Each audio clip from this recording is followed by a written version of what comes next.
আসসালামু আলাইকুম রহমতুল্লাহি ওয়াবারাকাতুহু। ব্রাদার ইসলাম, এই ভিডিওটা যেখান থেকে দেখতেছেন, বর্তমানে আমি আছি বরবাদা রোডের পাশে মাঝগাঁও এলাকায়।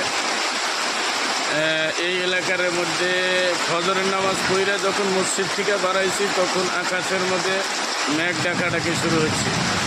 আর এরকম বৃষ্টি বা এরকম ঠাডা, এরকম তুফান হইতেছে যে আমাদের এই যে মাদ্রাসার যেটা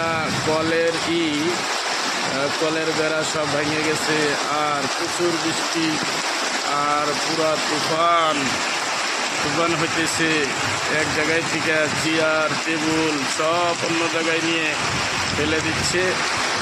আর দেখেন এখন এই যে বৃষ্টির এইটা দেখুন, এদিকে তো দেখানি যাচ্ছে না, এই সাইডে